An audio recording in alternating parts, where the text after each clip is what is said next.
اچھا یہ بتائیے کہ ابھی آپ نے جب واضح کر دیا کہ آپ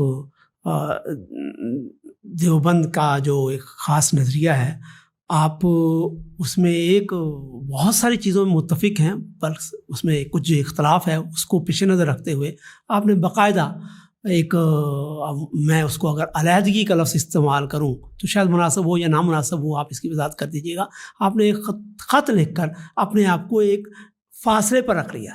اس پر کچھ روشنی ڈالیں، اس کی حکمت پر کچھ روشنی ڈالیں، اور کچھ احباب کا یہ اس پر تبصرہ کہ آپ وہاں رہتے ہوئے جب بڑی کامیابی سے کانفلکٹ پیدا نہیں ہونے دے رہے، تو اس کے ساتھ ساتھ آپ تعلق کو جس کو میں نے کہا کہ علیحدہ کرنا تھا، علیحدہ کرنے کا لفظ جس کے لیے میں نے استعمال کیا، تو آپ وہاں رہتے ہوئے یہ سارا کام کر سکتے تھے۔ تو اس پر تھوڑے سے آپ اپنے خیالات واضح کریں۔ یہ دلچسپ سوال ہے اور فطری طور پر پیدا ہوتا ہے۔ اصل میں میرا اپنا جو احساس تھا وہ یہ تھا کہ، اور اس مسئلے پر والد صاحب سے جب میرے رجحانات کچھ یہ وہی دور ہے 2003-04 کا، جب میرے کچھ رجحانات نمایاں ہونے شروع ہوئے اور پھر میں نے کچھ اپنے علمی اہداف بھی طے کیے کہ میں نے اس لائن پہ ان چیزوں میں کام کرنا ہے، تو میرے ذہن میں تو سب سے پہلا مسئلہ سوال یہی تھا کہ میں جس رخ پہ کام کرنا چاہ رہا ہوں اور اس کے جس طرح کے نتائج سامنے آ سکتے ہیں، تو وہ تو ہمارا جو خاندانی روایت ہے، ماحول ہے اور دیوبندی روایت اس سے مختلف ہیں، اور جزوی چیزوں میں بھی اختلاف نہیں ہے، بڑے بنیادی چیزوں میں اختلاف ہے۔ ہمارے تو جو اس وقت حلقے بنے ہوئے ہیں وہاں اس میں تو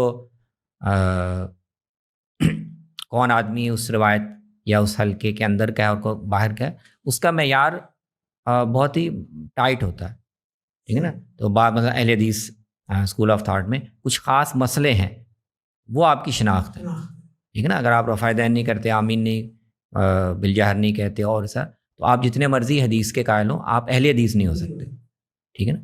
تو اس طرح جو دیوبندی روایت ہے اس میں دیوبندی اکابر کی جو متفقہ آراء ہے جس کو ان کے ہاں طے شدہ سمجھا جاتا ہے، تو آپ جتنا مرضی علمی استدلال کریں، آپ جتنے چاہے حوالے لے آئیں، وہ اگر دیوبندی اکابر کی طے کردہ معیار سے مختلف ہے تو آپ گویا دیوبندیت سے نکل گئے۔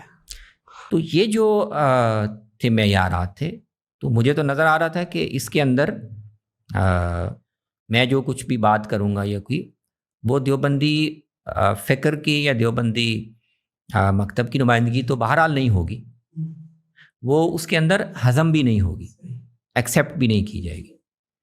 تو اس لحاظ سے دونوں چیزیں میرے خیال میں اہم تھیں۔ ایک تو یہ کہ میں اپنے خیالات یا اپنی تحقیق کو خواہ مخواہ دیوبندی روایت کی طرف منسوب کرنے کی کوشش نہ کروں۔ بالکل یہ دیانت کے خلاف ہے، جو بات دیوبندی روایت کی ہے نہیں۔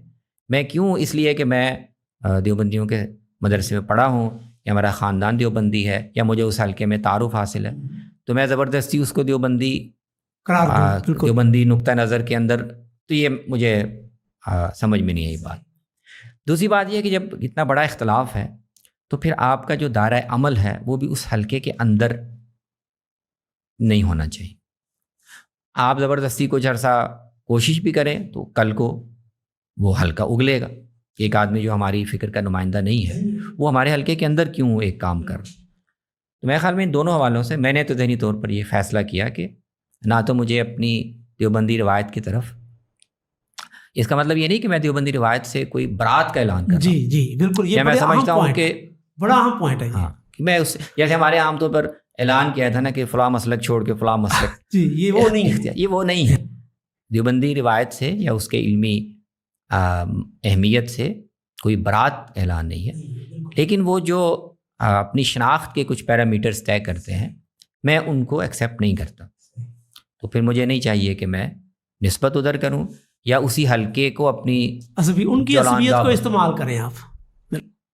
تو میں نے تو یہ فیصلہ کر لیا، اور میں نے المورد جب جوائن کیا غامدی صاحب کی دعوت پر تو اس کے پیچھے یہ فیصلہ تھا۔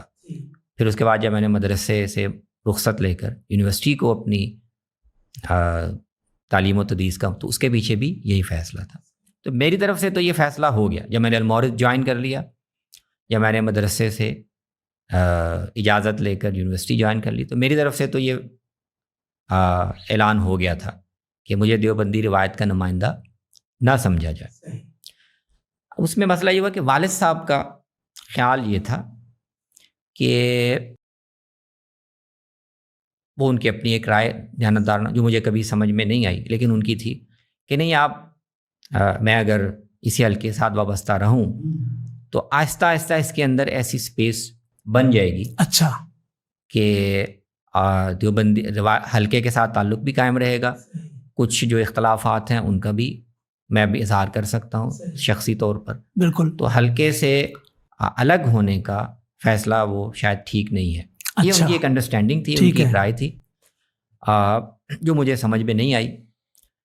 لیکن بہرحال ان کے اصرار پر یا ان کی یعنی رضامندی کے لحاظ سے وہ درمیان میں 12-15 سال 17 سال یہ طریقہ رہا کہ میں المورد کے ساتھ بھی وابستہ تھا، مدرسے کے ساتھ تعلق، لیکن ان کا جو اپنا ایک پلیٹ فارم تھا ماہنامہ شریعہ کا، اس کی ذمہ داری بھی میرے پاس تھی. تو میں نے ان کے کہنے پر ان کی مرضی کے مطابق 2001 سے لے کر 2023 تک وہ ذمہ داری نبھائی. تو اب مسئلہ یہ ہوا کہ اس تعلق کو بھی حلقے میں اس پر رد عمل آیا، اس کو قبول نہیں کیا گیا.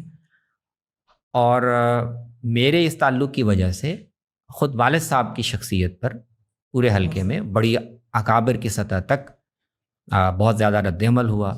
2014 میں اگر آپ کو یاد ہو، جی بالکل بالکل، تو ایک دیوبندی اکابر میں سے جو بڑی ایک شخصیت تھے مولانا سلیم اللہ خان صاحب، ان کو بعض لوگوں نے قائل کیا، پھر ان کی طرف سے، تو پورے حلقے کی طرف سے ان کی طرف سے اپیل کی گئی کہ مولانا زاہد الراشدی کا بائیکاٹ کیا جائے، ان کو اپنے مجالس میں نہ بلایا جائے، الشریعہ کا بائیکاٹ، کیونکہ ان کا مجلہ اور ان کا بیٹا وہ غامدی اسکول آف تھاٹ کی طرف نسبت رکھتا ہے. تو میرے خیال میں تو یہ انڈرسٹینڈیبل تھا. وہ میری یہ جو نسبت ہے وہ حلقے میں، اگرچہ یہ چاہیے بھی بات ہے کہ اشریہ نے کبھی یہ دعویٰ نہیں کیا کہ وہ مسلک کے دیوبند کا نمائندہ. اچھا، یہ بڑی اہم بات ہے، بڑی اہم بات ہے.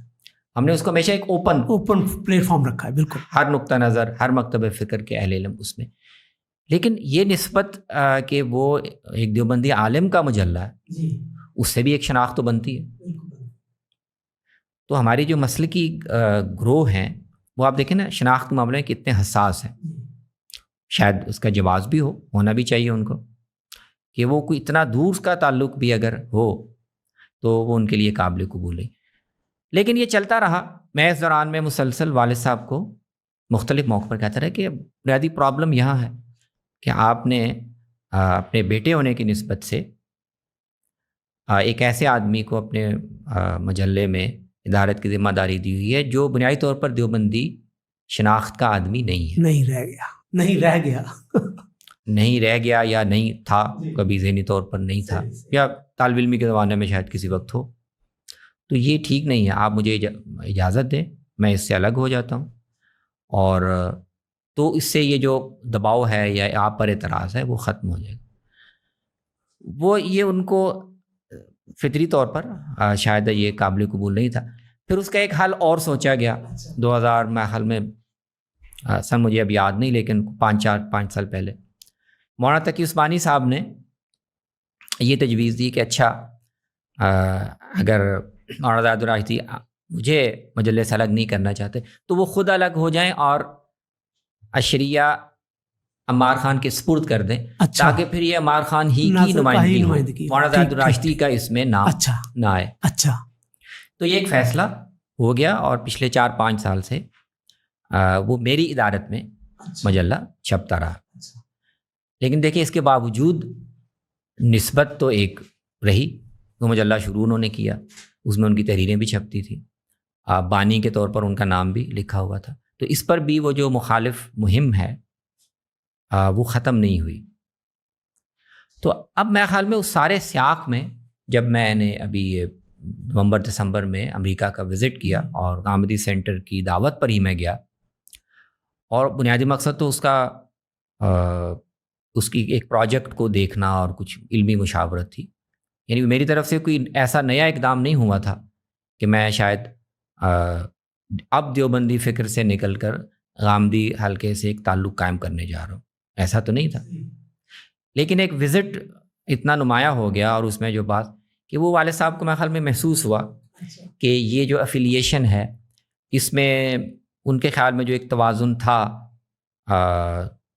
میرے ذاتی انفرادی رجحانات میں اور عشریہ کی جو ایک دیوبندی نیم دیوبندی اس میں وہ زیادہ ڈسٹرب ہو گیا، اس میں جھکاؤ زیادہ. تو وہ پھر انہوں نے اس کا اظہار کیا کہ یہ اب شاید ان کے لیے اس کو مینٹین، اس کو قبول کرنا مشکل ہوگا، تو اس کا کوئی حل ہونا چاہیے. تو میں نے تو جو میرا حل 20 سال پہلے تھا وہ اب بھی تھا، میں نے کہا مجھے اس سے الگ کر دیں تو حل ہو جائے گا. تو اس کو پھر ہم نے مشاورت سے پچھلے دسمبر میں جنوری میں طے کر لیا. تو اب میں نے عشریہ کی ادارت واپس والد صاحب کو دے دی. تو اب میرا یعنی دیوبندی حلقے کے ساتھ فکری پابندی تو میں پہلے ہی قبول نہیں کرتا تھا، لیکن جو بھی کوئی رسمی تعلق ہو سکتا تھا مدرسے کے ساتھ یا والد صاحب کے مجلے کے ساتھ ان کے نائب کے طور پر یا پھر انڈیپینڈنٹلی مدیر کے طور پر، تو وہ سارے مرحلہ بمرحلہ وہ پھر میں نے وہ جو بھی تعلق اس طرح کے ابہام کا یا کسی الجھن کا موجب ہو سکتے ہیں وہ پھر میں نے ان سب کو ختم کر دیا.